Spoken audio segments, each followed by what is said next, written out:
I have buried 3 people in my life. My father, who died the way he lived, quietly, without making a fuss, in his favorite armchair with a cup of cold coffee and the evening news on. My wife, Margaret, who fought cancer for 2 years with the kind of stubborn, magnificent dignity that made every doctor in that hospital feel personally inadequate. And my son. Except my son wasn't dead, and I was the only person in that church who knew it. Welcome back to Dad's True Revenge. Grab your snacks, get comfortable, and remember, the people in these stories had every chance to behave themselves. They just chose wrong. Drop a comment and be sure to subscribe. You're going to love it here. My name is James Hargrove. I am 67 years old. I have a bad left knee, a good bourbon collection, and what I can only describe as the single greatest poker face in the continental United States. I know this because I sat in the front pew of St. Matthew's Episcopal Church on a Thursday morning in October, in a black suit that Margaret had bought me for her own funeral, which is exactly the kind of woman she was, and I watched 200 people cry over my son's empty coffin. Empty, save for a microphone the size of a thumbnail sewn into the satin lining. And I didn't blink once. But I'm getting ahead of myself. Let me tell you about my son Ryan. Ryan Hargrove was 38 years old, 6'2", irritatingly handsome in the way that made people instinctively trust him before he'd said a word, which he had absolutely never in his life used unfairly, and I say that with only mild sarcasm. He built his company Hargrove Capital Management from a 2-desk office in downtown Chicago into a firm managing north of $400 million in private client assets. He did it in 11 years. He did it honestly. He did it with the same quiet, relentless focus his mother had and the same stubborn patience I apparently passed down. He called me every Sunday morning, without fail, 7:30, before the rest of his world woke up. He would call and we would talk about nothing important for 45 minutes, and it was genuinely the best part of my week. 8 months ago, those calls changed. Not dramatically. Ryan was too careful for dramatic. But I knew my son the way you know a house you've lived in for decades. You don't need to see the crack in the wall to know the foundation has shifted. You just feel it. Something in the air pressure. Something slightly wrong that you can't name yet. Then one Sunday he called at 6:15 instead of 7:30 and said without preamble, "Pop, I need to show you something. Can I come over?" He drove the 40 minutes from the city to my house in Evanston, sat at my kitchen table with a cup of coffee he didn't drink, and opened a folder that he set in front of me with the careful, deliberate energy of a man who has been carrying something heavy for a long time and has finally decided to put it down. "How long?" I asked, looking at the documents inside. 4 months of confirmed transfers, he said. Probably 6 of actual activity. I looked up at him. "Diane," I said. Not a question. He nodded. "Now, I want to be precise about something. I never disliked my daughter-in-law, Diane, because she married my son. I disliked her because she was, from the moment I met her, the specific kind of person who performs warmth rather than feeling it. You know the type. The smile that arrives a half-second too deliberately. The affection that's always slightly more visible when there's an audience. The questions about your life that stop exactly at the depth where the answers might become inconvenient. Ryan had loved her, completely, foolishly, in the way good men love women who have correctly identified their particular variety of blind spot.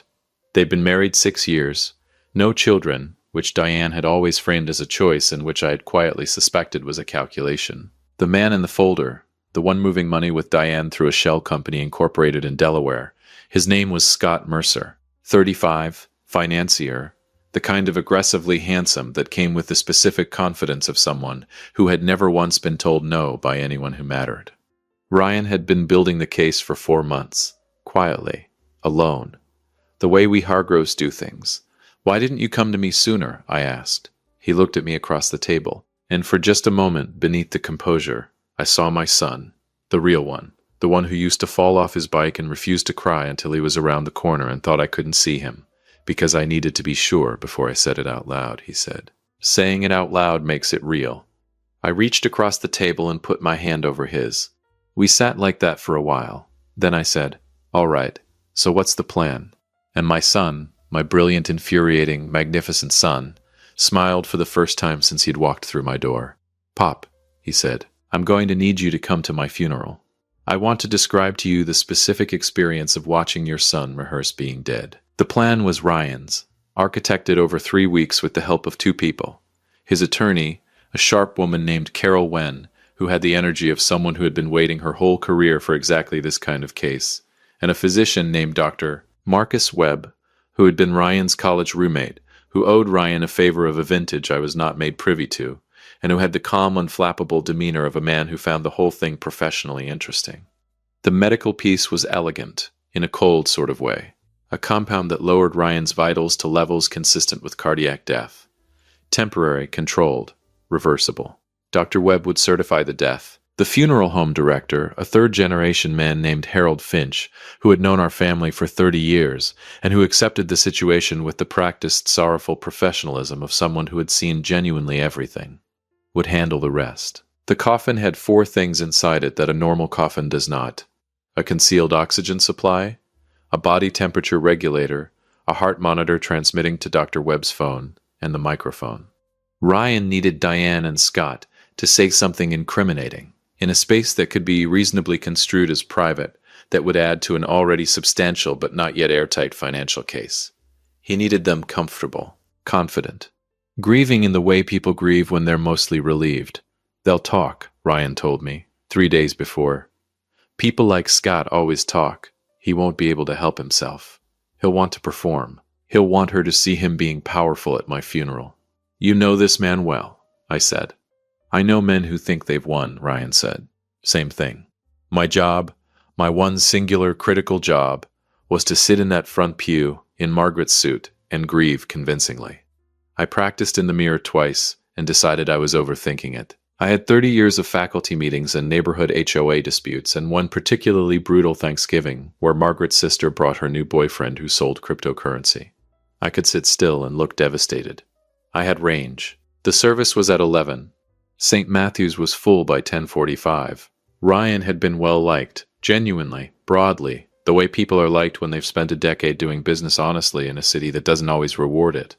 There were colleagues, clients, neighbors, golf friends. 3 people I didn't recognize who cried more than anyone, and whom I later discovered were from Ryan's regular Thursday lunch spot, and apparently he'd been quietly paying one of the waitress's daughter's college tuition for 2 years, which I found out at the reception, and which absolutely destroyed me in a way the fake funeral had not. Diane sat 2 seats away from me in the front pew, dressed in the precise calibration of widow's black, tasteful, expensive, just grief-stricken enough. She had cried at the right moments during the eulogy. She had gripped the arm of Ryan's cousin Amanda with convincing sorrow. She was, I will grudgingly admit, a committed performer. Scott Mercer sat 4 rows back. Dark suit, respectful expression, the carefully manufactured distance of a man who is pretending he's barely an acquaintance when everyone in a certain circle knows better. He caught my eye once and gave me the solemn, sympathetic nod of a man who wanted to be read as decent. I nodded back. I thought, enjoy the next 10 minutes. The service ended at 12:40. The receiving line moved through. People pressed my hand and said the things people say. He was so young. He was so good. You must be so proud, if there's anything we can do. And I received every one of them with the dignity of a man whose son is definitely, absolutely, 100% dead in the box 6 feet away. The crowd thinned, and then it was just family, which at this point meant Diane, her sister Patricia, Ryan's cousin Amanda, an uncle named Roy who had driven in from Indianapolis and smelled powerfully of menthol cigarettes, and Scott Mercer, who had no business being in the inner circle, but had somehow migrated forward with the confident inevitability of a man used to occupying spaces he hasn't been invited into. I stood at the coffin with my hand resting on the wood, talking to my son, like a grieving father does. I could feel the room behind me, the quiet shuffle of people respecting the moment, giving me space, and then I felt him before I heard him. The specific displacement of air that precedes a tall man leaning close. The faint, expensive cologne, the warmth of a voice pitched deliberately low, meant only for me. Scott Mercer leaned over my shoulder, and he said it. Don't worry, old man. His voice carried the particular satisfaction of a man who has wanted to say something for a very long time. I'll spend his millions better than he did. I kept my hand on the coffin. I kept my eyes forward. I counted to 3. And from inside the polished mahogany box, in the absolute silence of St. Matthew's Episcopal Church, my son coughed, not a dramatic cough, not a movie cough, a short, involuntary, physiologically inevitable response to a respiratory system coming back online approximately 11 minutes ahead of schedule. Because Ryan Hargrove, and I cannot stress this enough, had apparently decided that lying still in a box, while Scott Mercer said something that infuriating, was a physical impossibility. The sound was small, but in that silence it was enormous. Scott Mercer stopped breathing, and I, God help me, smiled. Not big, just a small, private, unhurried smile, still looking straight ahead, my hand still on the coffin lid. "Scott," I said quietly. He made a sound. "You might want to stay right where you are. If you've made it this far, do us one quick favor. Subscribe. A lot of people watch without ever doing it, but it costs you nothing and means everything to us. Thank you, genuinely." There is a specific kind of panic that is different from regular panic. Regular panic is loud. It flails. It knocks things over and says things it regrets, and breathes too fast in public spaces. Regular panic is, in its own way, manageable, because at least you can see it coming. The kind of panic I watched move through Scott Mercer in the 3 seconds after my son coughed from inside his own coffin was the other kind, the quiet kind, the kind that starts in the chest and moves outward in a cold, controlled wave, the kind that belongs to a man who has done something he cannot undo and has just heard the sound of it catching up with him. He didn't scream, he didn't run, he just stopped. Every muscle, every breath, every carefully constructed expression of respectable grief just stopped. Like someone had found his power switch. I kept my hand on the coffin. I kept smiling my small, private, unhurried smile. And then the lid moved. Now, I want to paint this picture for you precisely, because the details matter and because I have replayed this moment in my mind approximately 400 times since it happened, and it is still, without question, the single greatest thing I have ever personally witnessed. The coffin lid didn't burst open. Ryan was too controlled for that. It rose, slowly, deliberately, the way a man opens a door when he wants everyone on the other side to have the full experience of what's coming. 1 inch, then 6. Then the lid was fully open, and my son was sitting up in his own casket in St. Matthew's Episcopal Church at 12:47 on a Thursday afternoon, his dark suit immaculate, his color returning in real time. His eyes finding Scott Mercer with the particular focus of a man who has had approximately 6 hours of horizontal thinking time to decide exactly where to look first. The sounds that came out of that room. Patricia, Diane's sister, screamed. A full, committed, boundary-pushing scream that I suspect she didn't entirely hate producing. Uncle Roy from Indianapolis said a word that should not be said in a church, and then immediately looked at the ceiling and mouthed an apology. Amanda, Ryan's cousin, burst into tears, which she later explained were the happiest tears of her life, though in the moment they were indistinguishable from the terrified variety. And Diane stood completely still, and her face did something that faces only do when every performance a person has ever maintained collapses simultaneously, like watching 6 years of careful architecture come down in 4 seconds. What was underneath was not grief. It was not love. It was not even anger. It was the cold, mechanical calculation of a woman rapidly assessing her options, which told you everything. Ryan looked at her for exactly 2 seconds, just long enough to confirm what he already knew. Then he looked away, calmly. Finally, the way you look away from something you've been staring at too long. He swung his legs over the side of the coffin, accepted the arm of Dr. Marcus Webb, who had materialized from the side door with the quiet efficiency of a man who had been standing by for precisely this moment, and stood up. He straightened his jacket. He looked at me. "Hey, Pop," he said. I looked at my son, standing upright, breathing, present, alive in every sense of the word, and I felt something move through me that I don't have adequate language for. Something that started somewhere behind my sternum and radiated outward with a warmth that made my bad left knee feel, briefly, absolutely fine. "You're late," I said. "You were supposed to wait for the signal." He had the audacity to look mildly sheepish. He said what he said. "Pop, I know what he said. So you understand. I understand you have no self-control. I was in a box. I'm aware you were in a box, Ryan. I watched them put you in it." He almost smiled. Then he turned around.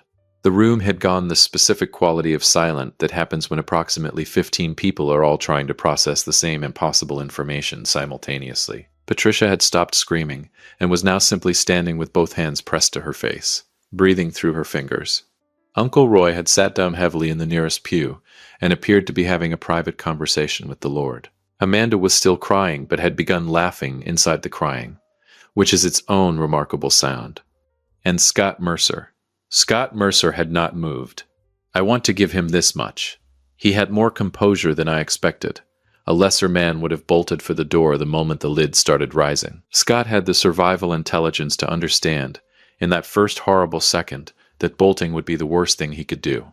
So he stood, rooted, with the expression of a man who has decided his best remaining strategy is to look like he has no idea what's happening. It was not convincing. Ryan walked toward him slowly, not aggressively, not with heat, with the measured, unhurried calm of a man who has all the time in the world because the hard part is already done. He stopped about 3 feet away.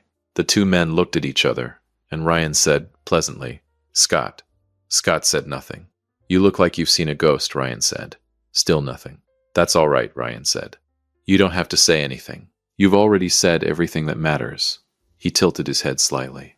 "About 11 minutes ago." Into a microphone. The color left Scott Mercer's face so completely and so quickly that it was genuinely medically notable. Dr. Webb actually glanced at him with brief professional interest. "I don't," Scott started. "The satin lining," Ryan said helpfully. "Left side about 3 inches from the pillow. Good microphone, actually. Carol picked it. She has excellent taste in surveillance equipment." He paused. "And attorneys." As if summoned by her name, which knowing Carol Wen was not entirely out of the question, the side door of the church opened, and Carol walked in. Sharp blazer, flat expression, a leather document case under one arm, and the energy of a woman arriving exactly on time to a meeting she scheduled 3 weeks ago. She was followed by 2 other people, a man and a woman, both in dark coats, both with the specific posture and the specific quality of eye contact that announces a profession before any badge is shown. They didn't rush. They didn't make a production of it. They simply walked in and positioned themselves with the quiet geographical certainty of people who know exactly which exit matters. Scott Mercer looked at them. He looked back at Ryan. He looked at the door. "I wouldn't," I said from behind him, pleasantly. He turned to look at me, and I saw it happen. The final, comprehensive collapse of the strategy. The moment a man realizes that the thing he thought he was winning was never actually a competition. It was a procedure. And the procedure was complete. Carol set her document case on the front pew and opened it with the efficiency of a surgeon laying out instruments. "Scott Mercer," she said, without looking up. "These are federal wire fraud charges, filed this morning in the Northern District of Illinois. These," she produced a second set of documents, "are the civil asset freeze orders covering the Delaware entity, the 2 Cayman accounts, and the brokerage account opened in February under your mother's maiden name." Which was creative, I'll give you that. It didn't work, but it was creative. Scott stared at the documents. "There's also," Carol continued, with the particular mild tone of someone saving the best for last, "a separate filing regarding the $412,000 moved in September, which your attorney will tell you crossed a threshold that makes this substantially less of a civil matter and substantially more of a federal one." She closed the document case. "But I'm sure you knew that." The 2 people in dark coats had moved to positions that were not aggressive, but were geometrically very deliberate. Scott turned to Diane, and this moment was the one I had not anticipated, because the look he gave her was not the look of a co-conspirator looking for backup. It was the look of a man who has just realized he is alone in a way he had not previously understood himself to be. "Diane," he said, and his voice for the first time all morning had lost every layer of performance. What was underneath was younger than I expected, more frightened. "Diane, you need to call Richard." Diane looked at Scott for a long moment, a look I could not fully read. Then she opened her purse, took out her phone, and began dialing. Not Richard. Ryan watched her dial. Something moved through his eyes. Not vindication exactly. Something quieter than that. Sadder, if I'm being precise. "She's calling her own attorney," Carol said to Ryan quietly, appearing at his shoulder. "Separate representation. She agreed to that 3 days ago." "Cooperation agreement?" I asked Carol, keeping my voice low. Carol glanced at me with the mild expression of someone professionally obligated not to confirm things to non-attorneys. "Pop," Ryan said, "I'm just asking." "I know what you're asking.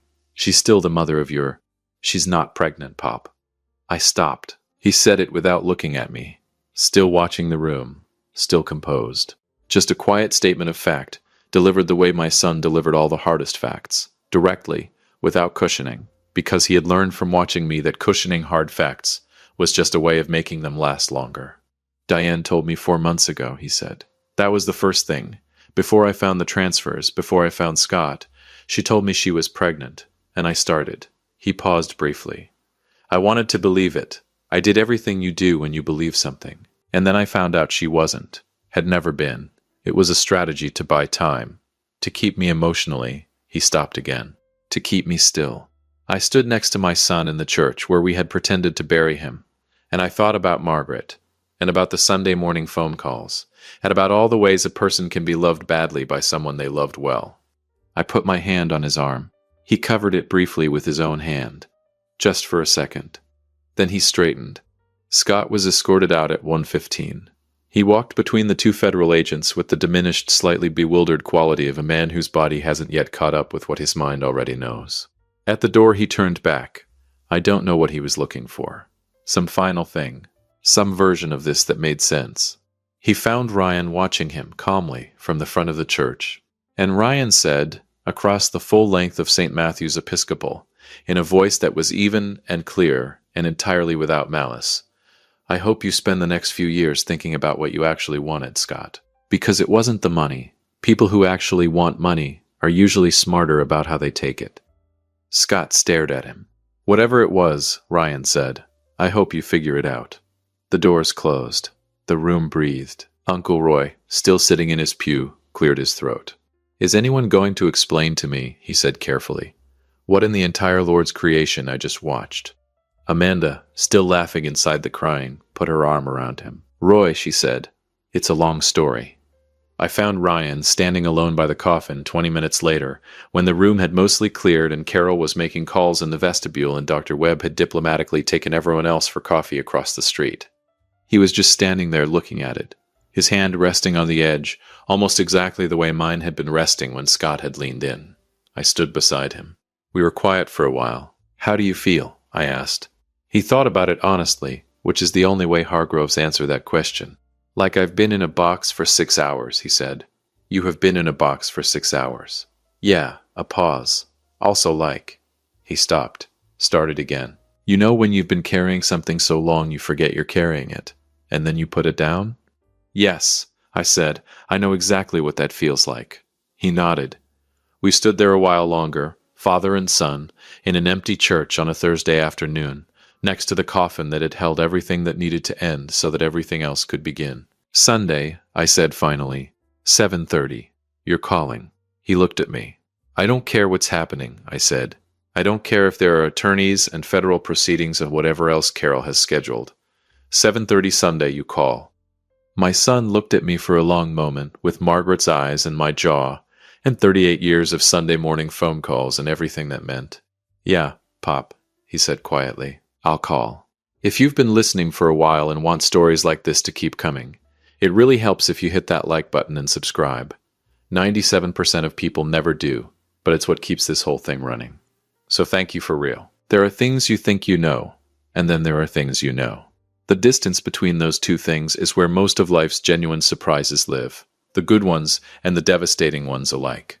I have lived 67 years, and I can tell you with complete authority that the moments that actually change you are never the ones you prepared for. They are always, without exception, the ones that arrive quietly, from a direction you weren't watching, wearing a face you thought you recognized. I thought the story ended when Scott Mercer walked out of St. Matthew's in federal custody. I thought the hard part was behind us. I was wrong on both counts, and the person who corrected me was the last person on earth I expected. It started with a phone call. Not Sundays. This was the Friday morning after the funeral, 7:42 a.m., before I'd finished my first cup of coffee. Ryan's name on the screen. I answered immediately, Pop. His voice had that quality again, the one from 8 months ago, the one that had brought him to my kitchen table with an untouched coffee and a folder full of damage. I need you to come into the city. What happened? Carol got a call last night from Diane's attorney, and a pause that lasted long enough to tell me that whatever came next was going to require me to sit down. She wants to meet, he said. Diane does. Not the attorneys. Just her and me. And she's asking that you be there. I set down my coffee cup. She's asking for me specifically? She said, and Carol wrote this down because Carol writes everything down. She said, I need James there. He's the only one who will understand what I'm about to say. I stood in my kitchen in Evanston for a long moment, looking out the window at the November yard, the oak tree Margaret had planted the year Ryan was born. The bird feeder I kept filling out of habit, even though I couldn't tell you the last time I'd actually watched the birds. What time? I said. We met at Ryan's office downtown. Neutral territory, or as neutral as a man's own office can be, which is to say, not particularly neutral at all, but it was the address Diane had suggested which told its own quiet story. Hargrove Capital Management occupied the 14th floor of a building on Wacker Drive, with floor-to-ceiling windows and a view of the Chicago River, that Margaret had loved extravagantly and visited every chance she got. The office was quiet on a Friday morning. Skeleton staff, given the week's events. Carol was present, positioned at the corner of the conference table with her legal pad and her flat expression and the specific energy of a woman who has agreed to observe without participating and is finding it professionally challenging. Ryan sat at the head of the table. I sat to his right. Diane came in at 9 o'clock exactly. She looked different from the funeral, not disheveled. Diane was constitutionally incapable of disheveled. But the performance was gone. The careful calibration of expression, the precise temperature of warmth, the widow's black, all of it stripped away. What walked into that conference room was just a woman. Tired, carrying something. Older, somehow, than she had looked 24 hours ago. She sat down across from Ryan. She looked at me. Thank you for coming, James, she said. You asked? I said. She nodded. Then she folded her hands on the table and looked at them for a moment. And when she looked up, what was in her eyes was something I had not, in 6 years of watching this woman perform every variety of human emotion, ever seen there before. It was shame. Real shame, the kind that doesn't have an audience. I'm going to tell you something, she said, and I need you to let me finish before you say anything. Both of you. Ryan said nothing. I said nothing. She took a breath. My maiden name, she said carefully, is Diane Smith. The room was quiet. My father's name was Richard Smith. He ran a small private investment fund in Indianapolis through the 90s and early 2000s. 40 clients, retirement savings mostly. Teachers, nurses, a few small business owners. She paused. In 2006, the fund collapsed. All 40 clients lost everything. My father was indicted for securities fraud. She looked at Ryan. The expert witness who testified against him, she said, was a forensic financial analyst retained by the prosecution. She slid a photograph across the table. It was old, printed on the kind of matte paper that dates a document immediately, 20 years thick with it. A courtroom photograph, the kind journalists take from the gallery. A man on the stand, mid-testimony, confident and clear and doing what he did best. I recognized the man immediately. I had recognized him every morning for 67 years. In the mirror, shaving. Ryan picked up the photograph. He looked at it. He looked at me. I sat very, very still. I need to stop here and tell you something about 2006 that I have never told my son. The Smith case was not the biggest case I worked in 30 years of forensic financial analysis. It was not the most complex, or the highest profile, or the one that made careers. Mine was already made by then. It was, professionally speaking, a straightforward matter. The fraud was real, the documentation was clear, my testimony was accurate, and Richard Smith went to prison for 7 years. I have never lost a night of sleep over my testimony. The fraud was real. I stand behind every word I said.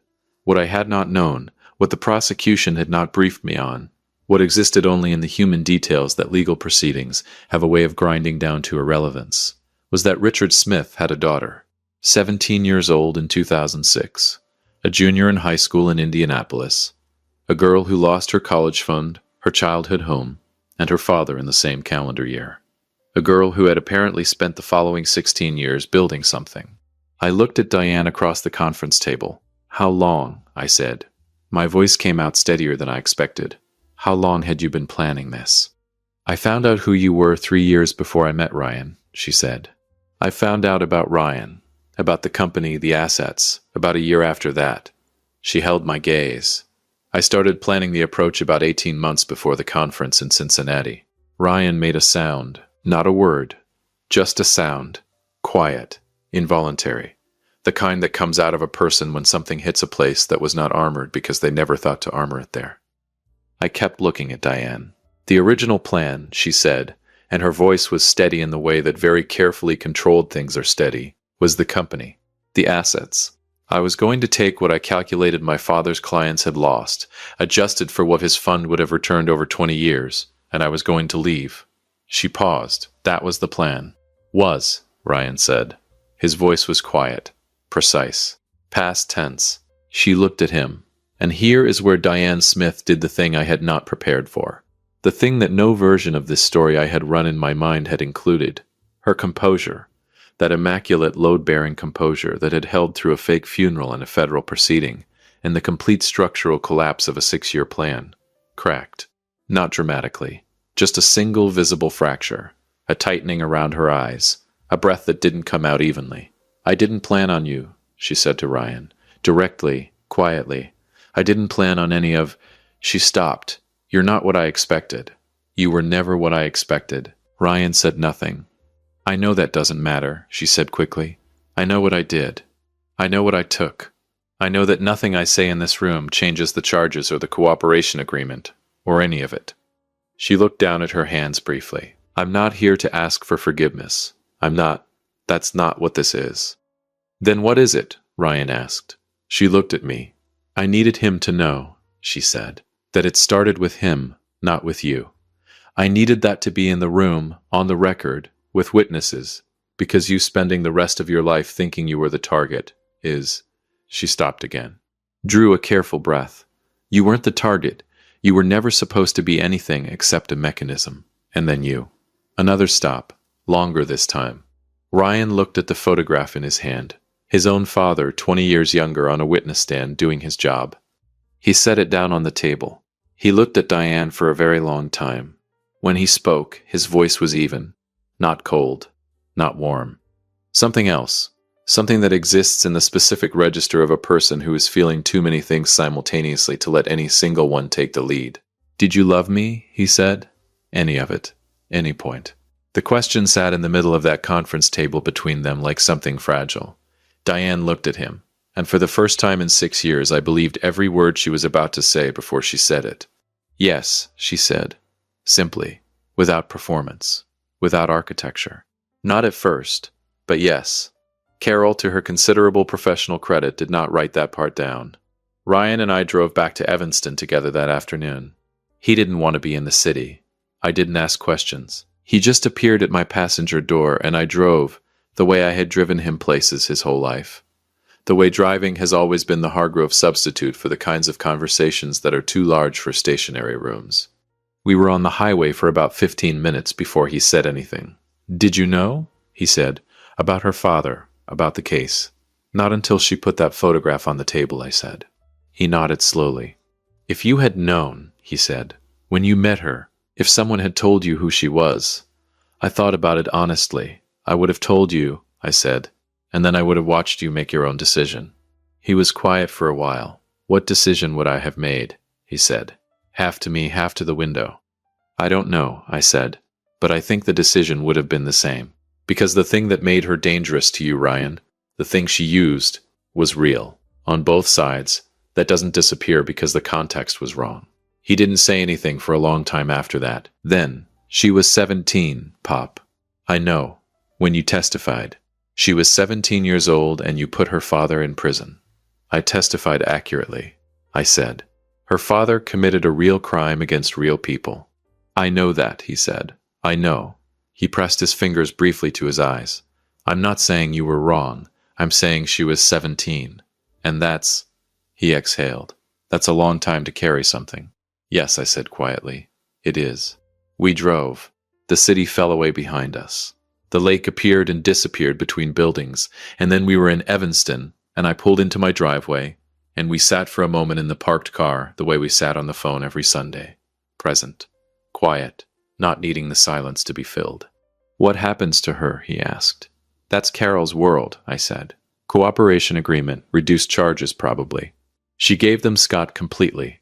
She gave them the Delaware entity, the offshore structure, the whole architecture. Just precise.